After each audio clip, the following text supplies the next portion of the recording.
নিরামিষ দিনে ভাতের সাথে কি তরকারি করা যায় ভাবছেন? তাহলে সজনাটা আলু বড়ি দিয়ে পোস্ত করে নিন, সবাই হাত চেটে খাবে। সবার প্রথমে আমি আলুগুলোকে একটু লম্বা লম্বা সাইজ করে কেটে রেখেছিলাম।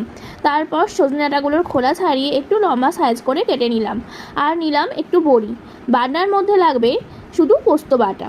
এইবার কড়াইতে সর্ষের তেল গরম করতে দিয়ে বড়িগুলো দিয়ে হালকা করে ভেজে নিলাম। তারপর তাতে আলুগুলো তুলে দিয়ে তাতে একটু হলুদ গুঁড়ো দিয়ে একটু লাল করে ভেজে নিলাম। তারপর তাতে সজনে ডাঁটাগুলো দিয়ে একটু হালকা করে ভেজে নিলাম। তারপর তাতে পরিমাণ মতো জল, নুন, হলুদ গুঁড়ো, কাশ্মীরি লাল লঙ্কার গুঁড়ো, 4-5টা চালা করে কাঁচা লঙ্কা দিয়ে দিলাম। দিয়ে 5 মিনিট ঢাকা দিয়ে দিলাম।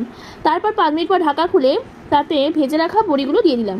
দিয়ে আবার 5 মিনিট ঢাকা দিয়ে সব কিছু সিদ্ধ করে নিলাম। তারপর ঢাকা খুলে তাতে অল্প একটু চিনি দানা ছড়িয়ে দিলাম।